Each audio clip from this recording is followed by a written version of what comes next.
ശബരിമലയുമായി ഏറ്റവും അടുത്ത് ബന്ധപ്പെടുന്നതാണല്ലോ പന്തളം. അത് ഞാൻ പ്രത്യേകിച്ച് പറയേണ്ട കാര്യമില്ലല്ലോ.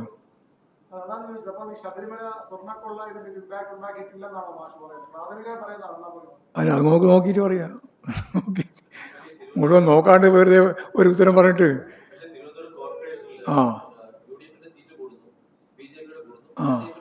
കുറയുന്നു. പരിശോധിക്കാം, വിശദമായിട്ട് പരിശോധിക്കാം.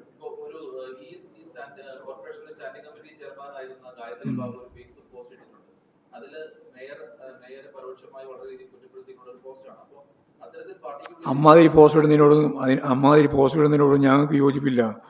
പാർട്ടിക്കകത്ത് പറയേണ്ടത് പാർട്ടിക്കകത്തല്ലാതെ പുറത്തല്ലല്ലോ വിശദീകരിക്കേണ്ടത്. പുറത്ത് പറയാനുള്ളത് മാത്രമേ പുറത്ത് പറയേണ്ട കാര്യമുള്ളൂ.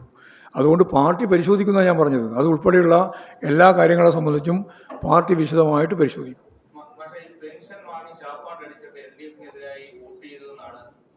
അങ്ങനെയൊന്നും പറഞ്ഞിട്ടില്ല. വെറുതെ ആവശ്യമില്ലാതെ തെറ്റിദ്ധാരണ ഉണ്ടാക്കാൻ വേണ്ടിയിട്ട് പറഞ്ഞത് മാത്രമേ നിങ്ങൾ. അങ്ങനെയൊന്നും എം എം മണി പറഞ്ഞ് ഞാൻ കേട്ടതാണ്. എന്ന് പറഞ്ഞാൽ ആനുകൂല്യങ്ങളെല്ലാം കിട്ടിയ ആളുകൾ വോട്ട് ചെയ്തിട്ടില്ല എന്നുള്ള രീതിയിലാണ് അദ്ദേഹം പറഞ്ഞത്. അത്രേ കണ്ടു. അത് വലിയ രീതിയിൽ ഫോക്കസ് ചെയ്ത് വേറൊരു വാർത്ത ഉണ്ടാക്കാൻ ശ്രമിക്കണ്ട. അദ്ദേഹത്തിൻ്റെ ഒരു സാധാരണ സ്റ്റൈലുണ്ടല്ലോ, ആ സ്റ്റൈലിൽ പറഞ്ഞതായി കണ്ടാൽ മതി.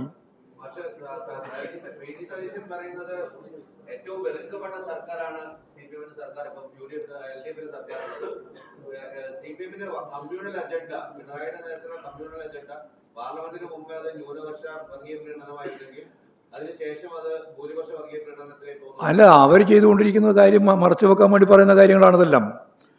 UDF ചെയ്തത് വർഗീയ ശക്തികളുമായി പരസ്യമായും രഹസ്യമായും കൂട്ടുകെട്ടുണ്ടാക്കിയ ചെയ്തേ. അത് ഞാൻ ആദ്യം പറഞ്ഞിട്ടുള്ളതാണ്. ജമാഅത്തെ ഇസ്ലാമിയുമായിട്ട് ബന്ധപ്പെട്ടുണ്ടാക്കിയിട്ടുള്ള കൂട്ടുകെട്ട് അവർക്ക് 2 സീറ്റും അതുപോലെ തന്നെ വോട്ടുമൊക്കെ വർദ്ധിപ്പിക്കാൻ ഇടയാക്കും എന്നുള്ള കാര്യത്തിൽ ഞങ്ങൾക്ക് തർക്കമില്ല.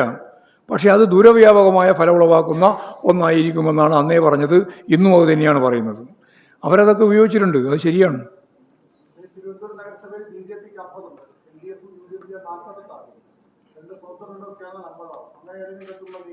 ഒരു നീക്കവും ഉദ്ദേശിക്കുന്നില്ല. ഇല്ല. ഭരണം ഉണ്ടെങ്കിൽ മാത്രം നിലനിൽക്കുന്ന പാർട്ടിയൊന്നുമല്ലല്ലോ CPIM. അല്ല, അവർക്ക് അവരുടെ ഭൂരിപക്ഷമായിട്ടില്ല. അവർക്കും ഭൂരിപക്ഷമില്ല. 51 സീറ്റുണ്ട്. 50 സീറ്റ് കിട്ടിയാൽ 101 സീറ്റുണ്ടല്ലോ. 50 സീറ്റ് കിട്ടിയാൽ ഭൂരിപക്ഷമല്ല. പക്ഷേ ഉള്ള ഒന്നാമത്തെ കക്ഷി അവരായിരിക്കും വരിക. അത് നമുക്ക് നോക്കാം. പിന്നീടുള്ള സാഹചര്യങ്ങൾ എങ്ങനെയൊക്കെ ഡെവലപ്പ് ചെയ്യുന്നതെന്നും പറയാൻ സാധിക്കില്ല. പക്ഷെ ഞങ്ങൾ കോൺഗ്രസുമായി ചേർന്ന് BJPയെയോ BJPയുമായി ചേർന്ന് കോൺഗ്രസിനെയോ ഇവിടെ കേരളത്തിൽ ഒരു നിലപാട് സ്വീകരിച്ചുകൊണ്ട് മുന്നോട്ടേക്ക് പോകാൻ ഉദ്ദേശിക്കുന്നില്ല.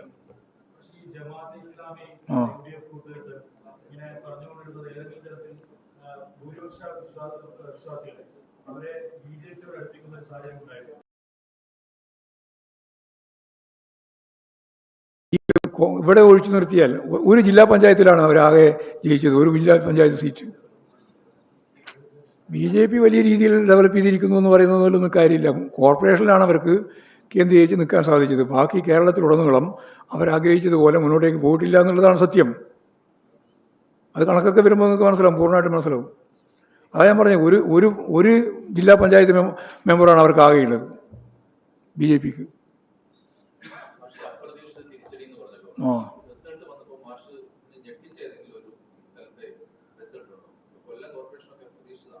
കൊല്ലം കോർപ്പറേഷൻ ഒന്നും പ്രതീക്ഷിച്ചതല്ല. തിരുവനന്തപുരം കോർപ്പറേഷനിൽ നല്ല ഫൈറ്റാണെന്നുള്ളത് ആദ്യം തന്നെ നമുക്ക് നല്ല ധാരണയുണ്ട്. അല്ല, അങ്ങനെ അവർ അപ്രതീക്ഷിതമെന്ന് ഞാൻ പറയേണ്ട പ്രയോഗം വേണ്ടല്ലോ. അപ്രതീക്ഷിതമായ പരാജയമാണ് സംഭവിച്ചത് എന്നത് ഉറപ്പിച്ച് പറഞ്ഞല്ലോ.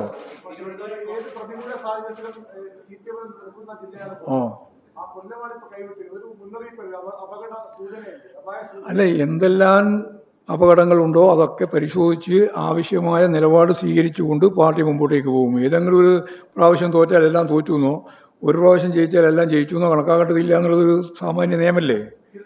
ഇടതുപക്ഷ തിരുത്താനൊക്കെ സമയമുണ്ട്. ഞങ്ങൾക്ക് ആ തിരുത്താൻ, അതല്ലേ ഞാൻ പറഞ്ഞത്. അതിന് തൊട്ടടുത്ത് നടന്ന തെരഞ്ഞെടുപ്പിൽ 68 സീറ്റ് കിട്ടിയല്ലോ 2010. 2 സീറ്റ് 1400 വോട്ടിൻ്റെ വ്യത്യാസത്തിനാണ് ഭരണം തന്നെ പോയത്. ശരി, നമുക്ക് നോക്കാം. നമുക്ക് നല്ല രീതിയിൽ ഞങ്ങൾ ഇതിൻ്റെ എല്ലാ അനുഭവത്തിൻ്റെ വെളിച്ചത്തിൽ ആവശ്യമായ തിരുത്തൽ വരുത്തി ഇടതുപക്ഷ ജനാധിപത്യ മുന്നണി അടുത്ത അസംബ്ലി തെരഞ്ഞെടുപ്പിൽ വളരെ ഫലപ്രദമായ രീതിയിൽ മുന്നോട്ടേക്ക് പോകുക തന്നെ ചെയ്യും. അതാണ് പറയാനുള്ളത്.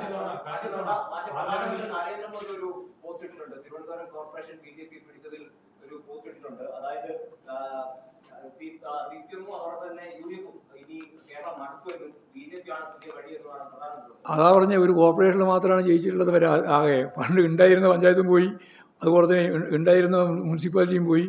ആകെ ഒരു ജില്ലാ പഞ്ചായത്തിലാണ് കേരളത്തിലുടനീളം ജയിച്ചത്. ഇമാതിരിയുള്ള വിശദീകരണങ്ങളാണ് ഇവർ നടത്തിക്കൊണ്ടിരിക്കുക. അത്ര കണ്ടാൽ മതി. അത് സംബന്ധിച്ച് വിശദമായ വിവരം വരുമല്ലോ, അപ്പോൾ നമുക്ക് നോക്കാം.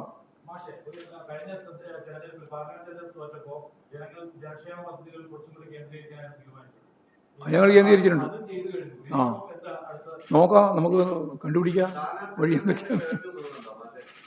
ഈ ഗ്രാമപഞ്ചായത്തുകളിലും ബ്ലോക്ക് പഞ്ചായത്തുകളും സ്ഥാനാർത്ഥി നിർണ്ണയത്തിൽ പിഴച്ചു. ഇല്ല, സ്ഥാനാർത്ഥികളൊക്കെ നല്ല സ്ഥാനാർത്ഥികളെയാണ് നിർണ്ണയിച്ചതും നടത്തിയിട്ടുള്ളത്. അതൊക്കെ നല്ല മത്സരം തന്നെ അതിൻ്റെ ഭാഗമായിട്ട് സംഘടിപ്പിക്കാൻ സാധിച്ചിട്ടുണ്ട്.